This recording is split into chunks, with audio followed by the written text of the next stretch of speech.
Assalamualaikum warahmatullahi wabarakatuh. Selamat pagi anak-anak kelas 1A, 1B, 1C, dan 1D. Kita bertemu kembali di pembelajaran TIK ya.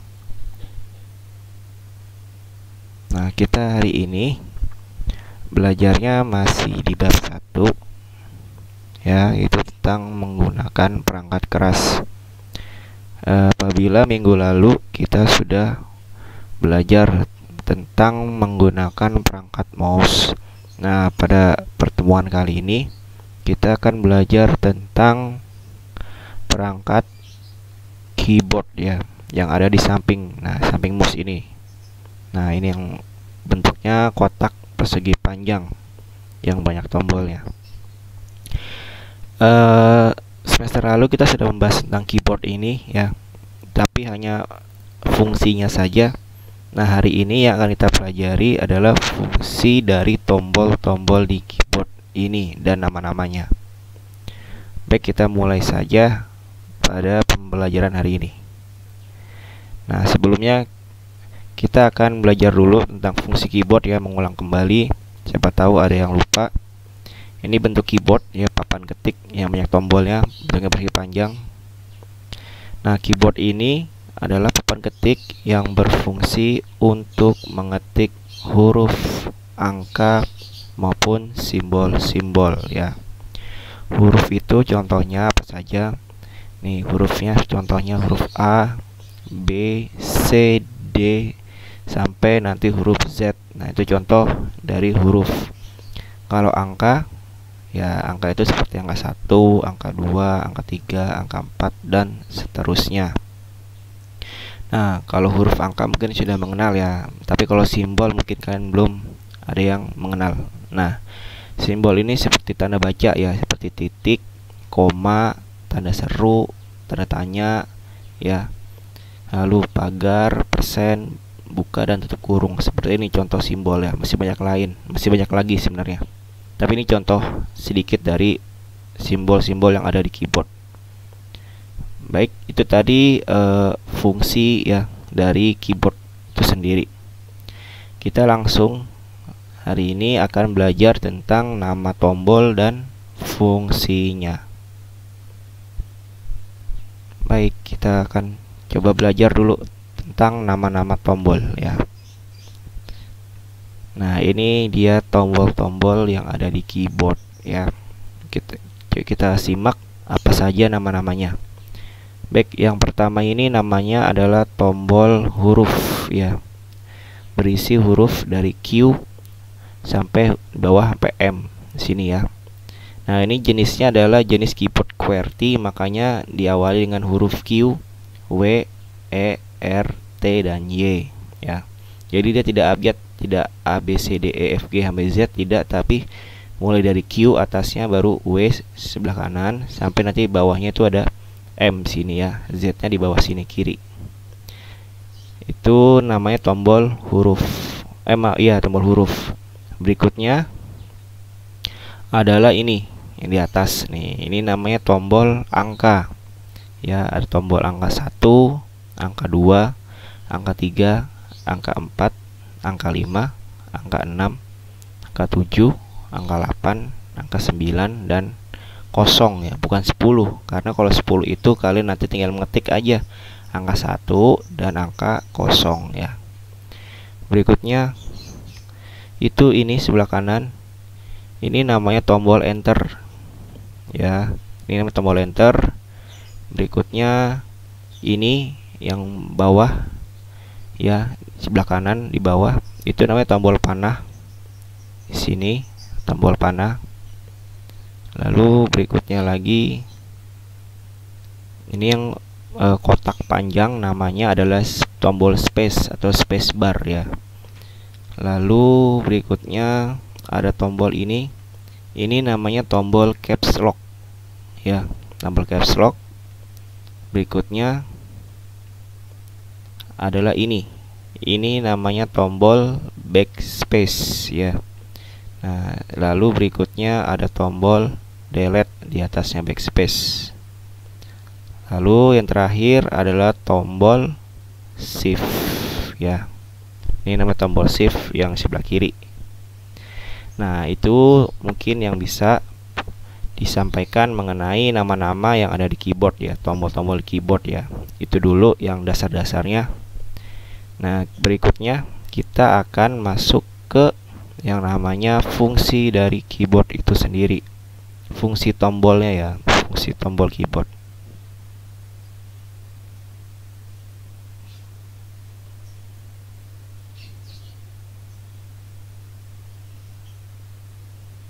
Ya, baik, kita langsung pertama, tombol huruf. Udah pasti fungsinya adalah untuk mengetik huruf abjad dari A sampai Z ya. Ini sudah paham ya, kalau kalian menekan tombol contoh R, nanti yang muncul adalah huruf R. Menekan tombol huruf H, berarti nanti yang muncul huruf H di monitor gitu ya. Lalu berikutnya tombol angka. Ini dari angka 1 sampai angka 0. 1 sampai angka 0 ya. Nah, tadi sudah jelaskan kenapa tidak ada angka 10. Nanti kalau kalian ingin mengetik dua digit ya, 2 digit seperti contoh ini 20. Berarti kalian menekannya tombol angka 2 dan angka 0, maka akan menjadi 20 seperti itu. Lanjut kita ke tombol panah. Nah, ini tombol panah. Fungsinya adalah untuk memindahkan kursor ke atas, bawah, kiri, dan kanan. Kita tahu bentuk kursor itu seperti tanda panah ya, seperti ini, tanda panah seperti ini. Nah, kalau diklik nanti untuk di penulisan, diklik untuk nulis, itu nanti kursornya berubah, bukan tanda panah lagi, tapi seperti ini. Garis hitam ini yang begini nih, lurus. Nah, tidak kelap-kelip. Ini namanya kursor. Kalau kalian untuk mengetik, ini fungsinya adalah nanti tempat keluarnya huruf ya. Nah, seperti ini, nanti dia kelap-kelip, suka kelap-kelip di tulisan. Itu tempat munculnya huruf. Nah, seperti itu kelap-kelip ya. Itu namanya kursor. Jadi, saya mau memindahkan garis kursor ini, tinggal bisa menggunakan garis tombol ini, pakai tombol panah ini ya. Itu tadi tombol panah. Langsung kita ke berikutnya, tombol enter. Ini tombol enter ya. Tombol enter fungsinya untuk membuat baris baru. Ini contoh adalah buku tulis ya. Kita contohkan buku tulis. Di sini pasti ada garis-garisnya kan. Nah, contoh sini pertama, kalian akan menulis angka 1 di baris 1. Nah, kalau mencet enter nanti muncul di baris kedua. Jadi enter itu setelah menulis di sini di baris pertama, kalau mencet enter nanti dia pindah ke baris kedua. Dari sini enter lagi ke baris 3. Seperti itu terus. Ya tuh. Dan seterusnya sampai ke bawah. Itu fungsi enter untuk membuat baris baru. Membuat tulisan di baris baru. Itu enter. Nah, sedangkan satu lagi namanya space atau space bar yang kotaknya panjang. Itu adalah tombol untuk membuat spasi atau jarak antar huruf, membuat jarak antar huruf. Nah, bedanya sama enter tadi. Kalau enter tadi, misalnya kita mengetik di sini, kita enter pasti turun ke bawah untuk ketikan kedua, lalu nanti turun lagi. Kalau enter ya. Nah, kalau space atau spasi itu seperti ini. Ini angka 1, contoh tulis angka 1 di sini. Nanti dia akan space, spasi. Kayak kalian nulis ya pakai spasi, nanti baru muncul di sampingnya seperti ini dan seterusnya gitu. Kalau space, spasi, spasi, tulis. Gitu ya. Jadi spasi itu untuk memberikan jarak antar huruf ataupun tulisan ya. Seperti itu tombol space. Jadi bisa bedakan antara space dengan enter. Kalau enter tadi dia turun memberikan baris baru. Nah, kalau space untuk membuat spasi atau jarak antar huruf. Berikutnya adalah caps lock. Nah, ini tombol caps lock. Fungsinya adalah untuk membuat huruf kecil ke huruf besar.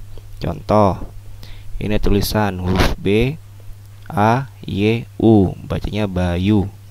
Lalu kalau dipencet caps lock, kita ketik ulang B-nya, nanti keluar begini. B-nya huruf kecil berubah menjadi huruf besar, A-nya kecil menjadi A besar, Y-nya kecil menjadi Y besar, U-nya kecil menjadi U besar. Itu fungsi tombol caps lock.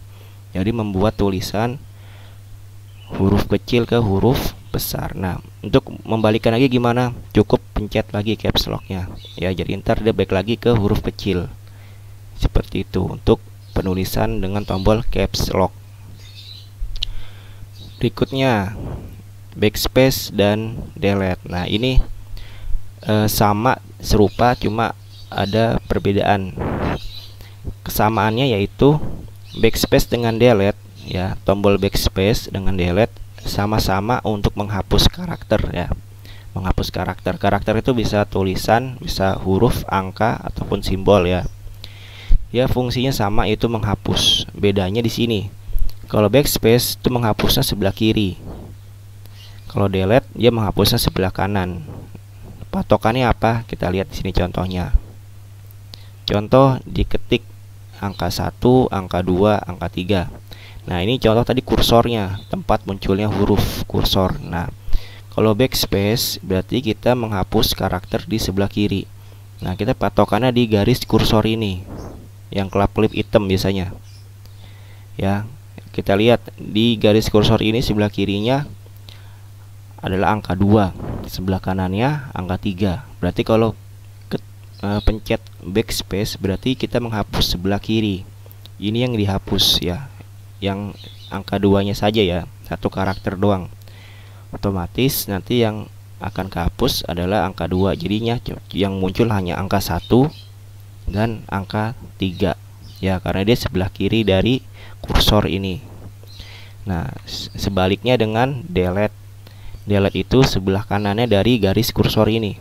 Berarti yang kehapus angka 3. Berarti nanti yang muncul angka 1 dan angka 2 ya, seperti itu. Jadi bedanya backspace menghapus karakter di sebelah kiri, delete menghapus karakter di sebelah kanan. Itu backspace dan delete. Berikutnya, nah ini tombol shift. Ini yang harus diperhatikan karena mungkin sedikit membingungkan. Tombol shift adalah untuk mengetik simbol-simbol yang ada di atas. Maksudnya di atas apa? Kita lihat di sini. Nah, di sini adalah keyboard. Di keyboard ini ada satu tombol yang hanya berisi satu tulisan ya. Contoh seperti ini. Tombol A ya hanya isinya huruf A saja. Tombol S hanya huruf S. Tombol D hanya huruf D ya. Q juga sama, W sama, Z sama, X sama. Pokoknya satu tombol, satu karakter ya. Satu huruf atau satu angka. Nah, berbeda dengan seperti ini contohnya. Nah, ini satu tombol itu ada angka 1 sama tanda seru ya. Jadi satu tombol ada isinya 2 karakter. Ada angka 1 dan tanda seru. Nah, di sini lah fungsinya dari yang namanya shift.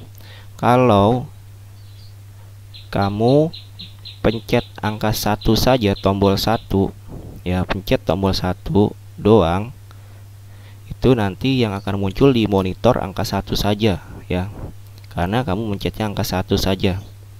Tapi kalau kamu menekan shift terlebih dahulu, shiftnya ditekan terus, lalu sambil menekan angka 1 ya, nanti yang akan muncul adalah tanda seru, bukan angka 1 lagi tapi tanda seru.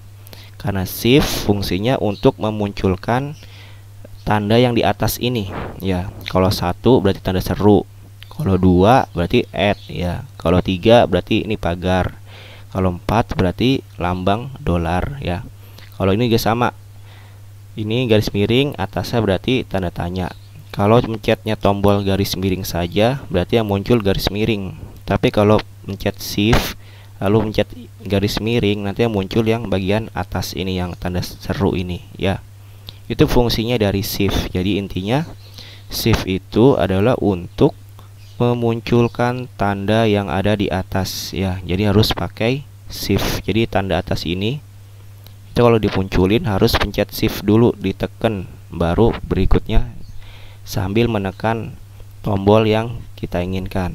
Jadi jangan cuman pencet tombol shiftnya dilepas lalu pencet angka 1, itu nggak bisa, tapi shiftnya ditekan terus lalu sambil menekan angka 1 ataupun angka 2, angka 3, angka 4, angka 5. Nah, nanti yang muncul adalah lambang-lambang yang di atas ini ya. Itu tentang fungsi dari shift untuk memunculkan tanda-tanda atau lambang-lambang. Mungkin itu saja yang bisa disampaikan pada hari ini ya. Apabila ada pertanyaan atau tanggapan bisa silakan WA di nomor berikut. Kurang lebihnya mohon maaf ya apabila ada kesalahan. Assalamualaikum warahmatullahi wabarakatuh.